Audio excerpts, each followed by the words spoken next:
bom dia a todos. Muito bom dia, muito bem-vindos todos. É uma alegria sempre renovada estar aqui nessa casa que para mim é extremamente significativa, porque nessa casa trabalharam durante muitas décadas o meu pai e a minha mãe.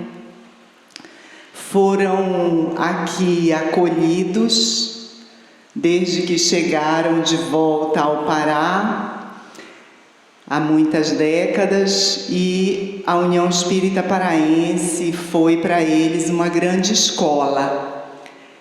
E foi nessa batida, de aprendizado intenso e experiências ricas nessa casa que os meus pais puderam oferecer para nós, seus filhos e sua família como um todo, que depois se tornou uma grande família, hoje uma família iniciada por eles, uma família de quase 70 pessoas. Então não é pouca coisa, né, gente? Uma grande família.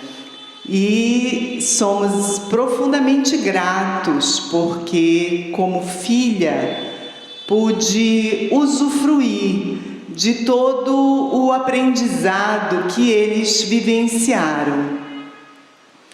Então, me sinto assim muito à vontade de estar aqui com vocês dialogando sobre esse tema.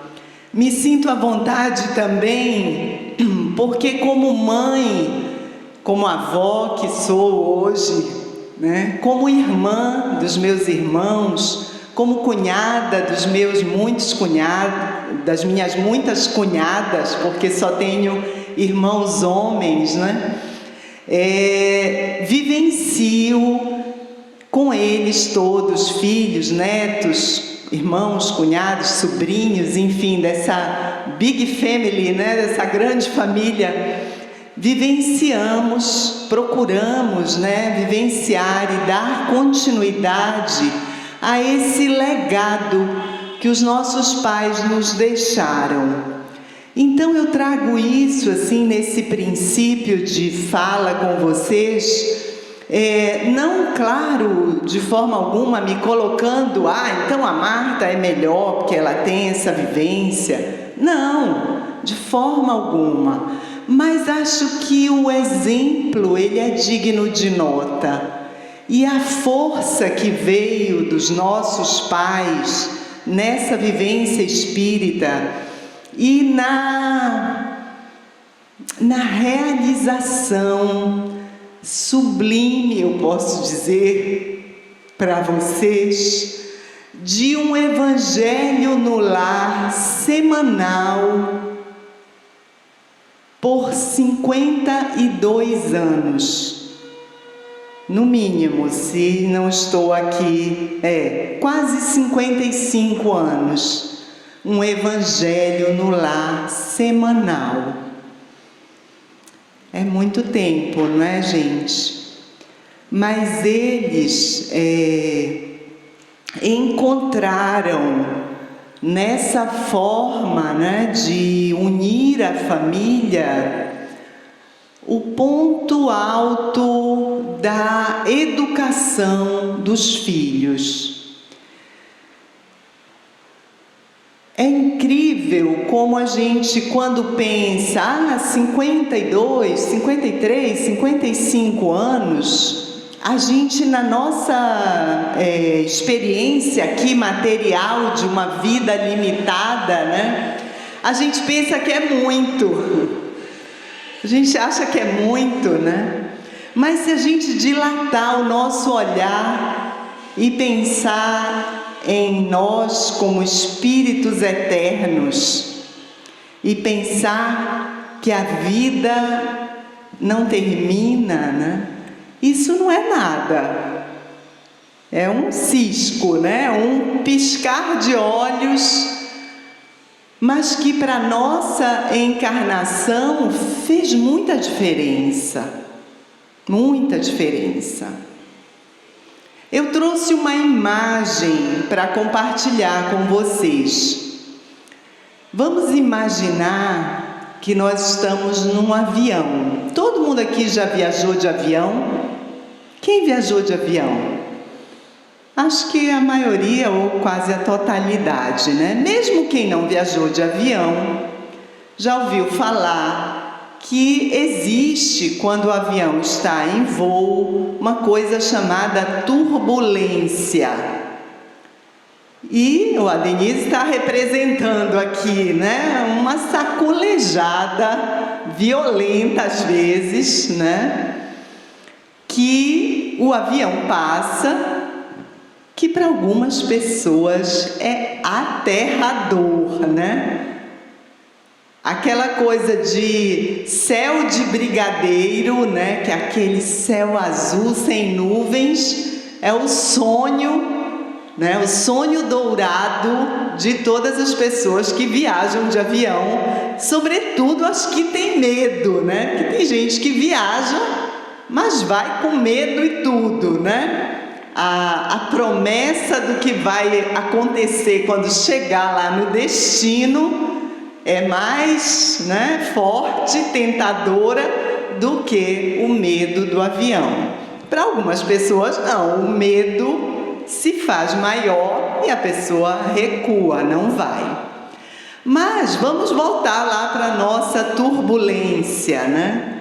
Então, quando a gente está num avião e existe lá esse fenômeno, né, da turbulência, antes já havia sido dadas várias orientações caso acontecesse alguma coisa com o avião, não é verdade? Qual é a primeira coisa que acontece quando a gente entra no avião, que a gente ainda está ali afivelando o cinto, né? O que acontece? Vai alguém, né? Uma comissária ou um comissário, às vezes é só uma gravação, mas normalmente tem uma pessoa lá na frente dando instruções, não é isso? Aí diz que se houver uma despressurização da cabine, que as máscaras irão cair, enfim, que no bolsão da frente tem um cartão com instruções. Alguém lê aquilo? Lê, olha, a Marília lê. A Alessandra, algumas pessoas disseram aqui que lê. Olha lá, vocês leem mesmo? Então, mas tem gente, e eu vou confessar, eu acho que eu estou incluída aí nesse grupo, que ouve aquilo, olha o cartão de instruções, eu digo assim, já li isso, quero lá saber de ler cartão de instruções, né? Eu já sei decorado. O comissário ou a comissária está lá na frente, explicando lá o que é para fazer, e eu estou fazendo outra coisa, já não estou prestando atenção, porque na minha cabeça tem uma frase assim, eu já sei isso. E aí, gente, é assim que às vezes a gente se comporta na vida. É desse jeito. Vamos imaginar que a turbulência do avião é uma turbulência gigantesca, como foi agora recente para todos nós, habitantes desse planeta, a pandemia. Uma imensa turbulência, né? Sacudiu a gente fortemente, né? Muito, muito difícil para a maioria das pessoas desse planeta. Mas no nosso bolsão, né, já tinha lá um manual de instruções que já tinha sido trazido, olha, há muito tempo, né? Que manual é esse? Alguém se arrisca? O Evangelho, né? Mas será que às vezes a gente também não pensa que esse manual está lá guardado e a gente faz igual como a gente está no avião e pensa assim: eu já li isso, eu já sei, nem preciso mais ler, já sei decorar dessas falas, né? De novo isso. E às vezes tem um comissário lá também fazendo aqueles gestos, né? Quem seria? Quem para nós representa esse comissário quando a turbulência é na vida? Jesus. Jesus ou os seus mensageiros, né? Vamos pensar que Jesus é o comandante do avião. Pilotando o avião está nada menos que Jesus. E aí ele manda lá um mensageiro dele para transmitir aquelas instruções para nós. Mas a gente também diz: estou cansada disso, não quero mais ouvir, já sei. Né? Muitas vezes é assim que a gente reage, né? E, na verdade,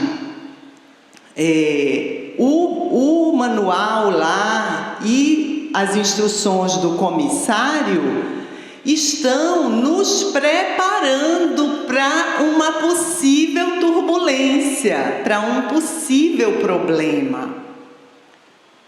E muitas vezes a gente não se prepara e o problema chega e a gente entra em pânico. Porque, na verdade, a gente não se preparou adequadamente. Porque, na verdade, a gente não interiorizou aquelas instruções que nos foram dadas. E muitas vezes, se a gente pensar nas turbulências, eu diria assim, as turbulências na vida, elas são de diversas ordens, né? Existe uma turbulência que é como a pandemia, que pegou todo mundo, né? E existe as nossas turbulências, muitas vezes no seio da família, que é algo menor, né? Às vezes está tudo mais ou menos bem lá fora, mas aqui dentro de casa a turbulência está grande, né? Às vezes são conflitos, é a perda de um familiar, é uma enfermidade grave de alguém, é uma dificuldade financeira que abala, né, a família.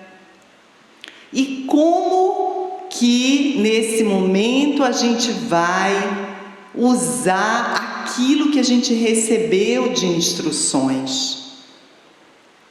E às vezes a turbulência, ela é individual, sou eu comigo, sou eu vivendo os meus conflitos internos. Nesse momento que nós vivemos, né? Não sei se eu já posso dizer no passado, vivemos, pandemia já é passado, né? Não sabemos, né? Pode ser que sim, pode ser que não. Nesse momento, o que a gente sabe, o que nós temos de informações é que a turbulência foi em todos os níveis. No nível macro do planeta, sacudido por essa situação tão difícil. No nível menor das famílias, com as perdas, com as dificuldades todas, perda de emprego, né? Desencarne de familiares. E no nível individual, na medida que pelo despreparo, por não termos dado atenção às instruções do cartão, do comissário, do comandante, muitos de nós adoecemos mentalmente. adoecemos emocionalmente.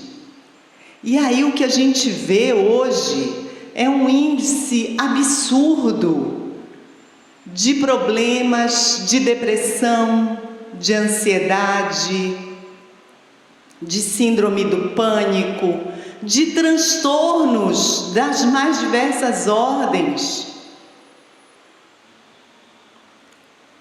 por não estarmos ancorados em algo que verdadeiramente nos sustentasse, que verdadeiramente fosse para nós um chão firme. Quando está a turbulência, tudo que a gente queria era um chão firme para pisar, né? Mas não tem chão firme muitas vezes, está sacudindo, né? E o que seria esse chão firme que poderíamos nos sustentar na hora de atravessarmos as dificuldades? E aí, como a gente está aqui muito com esse intuito de falarmos sobre a família e o Evangelho que verdadeiramente ilumina a família, né? Nós podemos pensar como hoje as famílias se estruturam e vivenciam uma dificuldade muito grande, e eu arrisco dizer, maior do que no passado, por conta do advento da tecnologia. A tecnologia, ela é maravilhosa quando ela é bem utilizada. Mas nós não podemos desconsiderar um efeito danoso que ela tem quando ela faz com que os seus membros, os membros da família, eles se distanciem entre si. Então, aquela cena clássica que talvez todos vocês já tenham visto ou vivido, que é, a gente está, por exemplo, num restaurante com a família e está cada um olhando no seu celular, na sua tela, que às vezes é um tablet, é um celular, né? Está cada um com o olho na tela. E o diálogo, ele reduz, né? Ele reduz. Se a gente pensar que isso está sendo vivido lá fora, no restaurante, no shopping, no parque, na praça, aonde quer que aquele grupo familiar esteja vivendo, é porque provavelmente dentro de casa também é assim. É porque dentro de casa está cada um no seu mundo, né?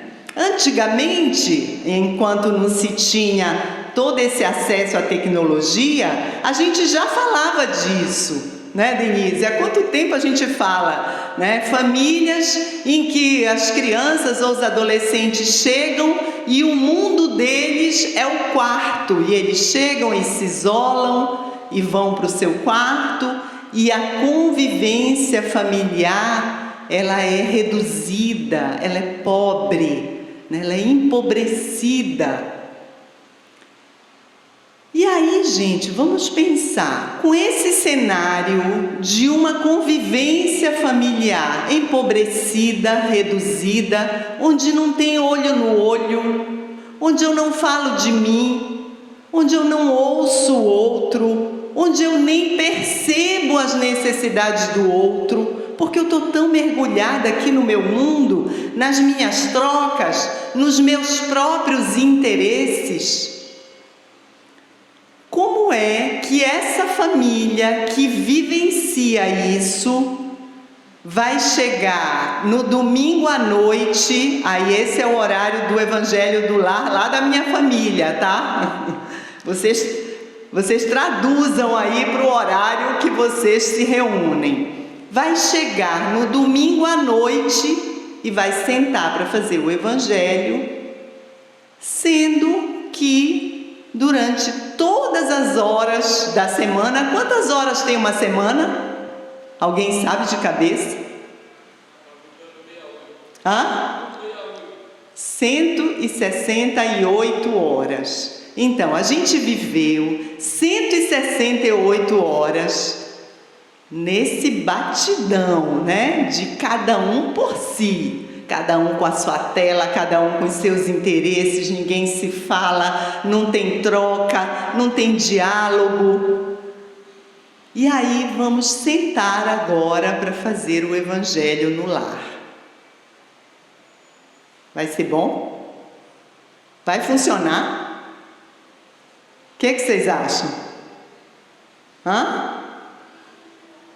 Difícil, né, gente? Difícil? Então vejam, quando a gente fala de Evangelho no lar, de oração em família, nós estamos, gente, necessariamente falando de uma construção que precisaria acontecer nessas 168 horas da semana, com trocas adequadas e saudáveis, com interesse genuíno pelo outro, com abertura do coração para perceber o que aquele familiar está vivenciando, com momentos de alegria genuína, pelas pequenas coisas do dia a dia, por uma flor que abriu na sacada, no jardim, no quintal, no vaso da sala, abriu uma flor. Eu posso me encantar com isso. Abriu uma flor. É linda, é rosa, é vermelha. Olha, você viu a flor? A flor do vaso abriu. Percebe? Olha, eu ouvi uma música, vem ouvir comigo. Olha, eu li isso aqui ontem, me lembrei de você. Pequenos momentos de celebrar, viver em família. Porque às vezes a gente pensa que celebrar, viver em família é no aniversário, no dia dos pais, no dia das mães, no Natal. Isso que é celebrar, viver em família. Não, não é isso. Se tiver celebração da família todo dia, dia das mães e dia dos pais, nem precisa. Nem precisa. Porque, infelizmente, é uma festa puramente comercial, que quem ganha são os empresários e os lojistas. E a gente se bate às vezes e gasta o que nem tem para comprar um presente, e o maior presente, que é a nossa presença junto ao outro, a gente não dá, a gente não oferece. A gente não se move na direção do outro. Então, o Evangelho no lar, eu vou ser repetitiva, porque eu quero que isso fique bem claro para nós. O Evangelho no lar é uma construção. É uma construção também, meus amigos e minhas amigas, a partir daquilo que eu exteriorizo pelas minhas atitudes, pela minha coerência com aquilo que eu estudo e que eu aprendo. Então, o que a gente vê hoje? Que às vezes é difícil até reconhecer em algumas pessoas um cristão genuíno, verdadeiro, porque as atitudes não combinam, não é verdade? Então nós precisamos de coerência, nós precisamos de atitude. Atitude é uma questão de postura interna, né? Atitude não é só o que eu faço, né? Não é só a minha forma de fazer as coisas, não, é a minha postura interna na vida. Na vida. Se isso não é capaz, você como pai, como mãe, como tio, como avô, como avó, se a sua atitude não for capaz de convencer uma criança ou um adolescente ou um jovem, aquilo que você falar também não será. Também não será. As crianças hoje, elas estão cheias de informação. Elas estão, anos-luz, né? Ligadas, anos-luz na frente. Ela tinha 2 anos e pouco. Ela chorando, e ela disse para a mãe, e era surpreendente as coisas que ela falava, mesmo sendo tão pequena. E ela foi na cozinha com a mãe e pediu alguma coisa, e a mãe acabou se estressando, e ela voltou, e aí ela chorando, ela disse para a mãe: mãe, você não me escutou. Eu disse que eu queria isso, e você não me escutou. E a minha filha, naquele momento, caiu em si. E aí ela disse: é verdade, você pediu e eu não ouvi. Porque não era só uma birra, porque às vezes a criança vai usar e vai fazer a birra dela para exigir de você que seja do jeito que para ela é bom, né? Mas não era. E eu estava atenta no movimento e vi que ela estava certa. Ela pediu e a mãe não ouviu. E ela disse: mãe, você não me escutou. Então veja, uma criança de 2 anos dizendo isso. Essa criança, a gente enrola fácil, a gente engana. Se a gente não tiver coerência, ela vai questionar, né? Ela vai te pegar no contrapé, como a gente diz, né?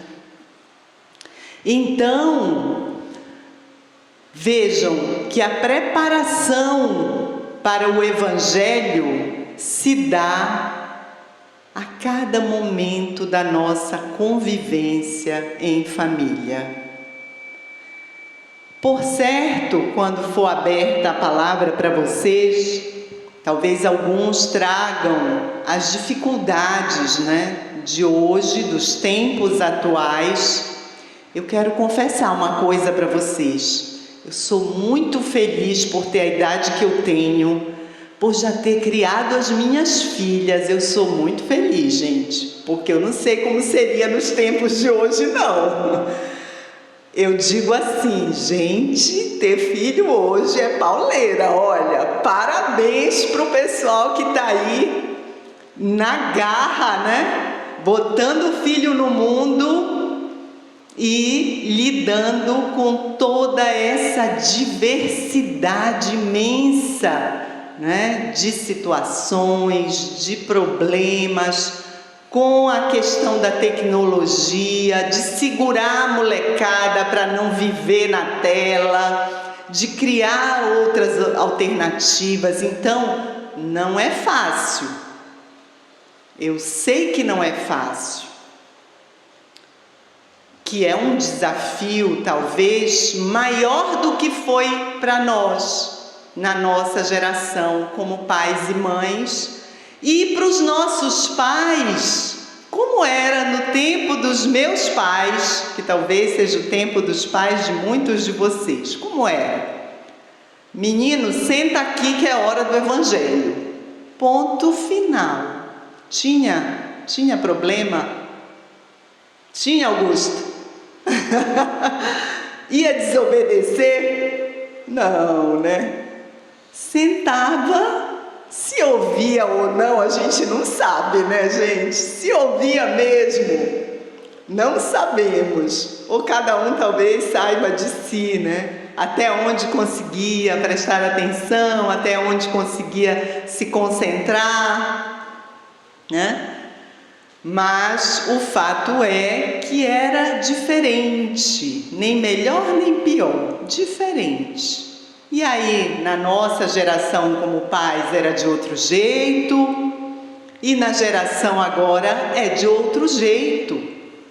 Então, nós precisamos buscar, né, qual é a melhor forma, mas conscientes disso, de que a oração em família, ela não pode ser um momento descolado da vivência diária dessa família.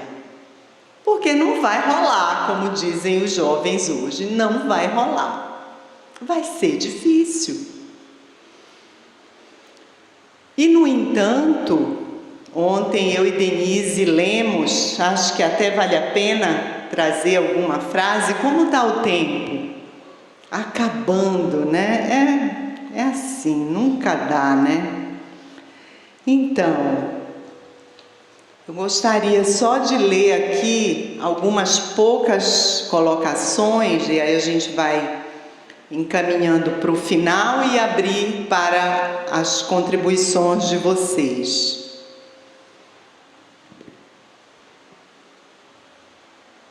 Fica melhor de óculos. Isso aqui é lindo. Olha, gente, do livro Vereda Familiar, Teresa de Brito, psicografia do Raul Teixeira. Diante da presença de Jesus, por meio da oração e do fraterno diálogo, mantidos no íntimo doméstico, toda a visão do mundo se modifica para melhores perspectivas. Diante da presença de Jesus, por meio da oração e do fraterno diálogo, mantidos no íntimo doméstico, toda a visão do mundo se modifica para melhores perspectivas. Uma amiga contou um caso que ilustra bem isso. Na hora do Evangelho, no lar, a família vivia uma situação delicada, tinha uma questão séria ali que a família estava vivendo. E aí a conversa permeou pela questão do perdão através da mensagem que veio do Evangelho. E quando terminou, um dos filhos olhou para a mãe e disse assim: eu estava com a intenção de matar o meu cunhado, mas agora, nesse momento, eu desisti, eu não vou fazer isso. Foi tocado. Ali, aquele jovem foi tocado pela mensagem do Evangelho. O Haroldo Dutra, numa de suas palestras, ele traz essa reflexão que eu acho tão linda, tão pertinente. Ele diz assim: nunca se sabe quando uma alma será tocada pelo Evangelho. Às vezes, a gente lê páginas e páginas, mas tem uma coisinha, não é verdade, gente? Uma frase, às vezes, que vai lá dentro no nosso coração e nos toca, e ali modifica para melhores perspectivas, amplia a nossa visão do mundo, amplia a nossa percepção da realidade, porque às vezes a nossa percepção da realidade é distorcida pelo que a gente carrega dentro, pelas nossas mágoas, pelos valores equivocados que a gente carrega, pelos nossos julgamentos, pelos nossos preconceitos. A nossa visão da realidade nem sempre corresponde ao que a realidade é mesmo. Muitas vezes ela é distorcida. E a doutrina espírita, ela tem esse condão de fazer a gente enxergar a realidade de uma forma mais clara, de uma forma ampliada. Porque aí, se a gente pensar nos princípios básicos que a doutrina espírita nos coloca, imortalidade da alma, só isso mudou tudo, é ou não é? Mudou tudo. Imortalidade da alma. Então eu não vou morrer? Tu também não vai morrer? Tu que eu odeio, tu também não vai morrer? Como assim? Eu pensei que tu ia morrer se eu te matasse. Não é assim? Eu pensei que se eu me suicidasse, eu morreria. Não, eu não morro. Eu pensei que o problema gravíssimo financeiro que a minha família está passando ia durar para sempre. Não, bem ali pode resolver, numa virada da vida, numa chave que vira internamente, muda, e a vida traz novas possibilidades. Mas para isso, eu preciso ter esse olhar, eu preciso ter um olhar que abrange o todo. Mas quando a gente tem um problema, o que a gente faz? Sou eu e o meu problema. Absolutamente identificado aqui, eu e ele somos um, né? Ao invés da gente ser um com Deus, a gente é um com o problema. E aí o problema cresce. Aí o problema fica gigante, fica maior que eu e fica maior que Deus. Então, olhar sob outra perspectiva, né?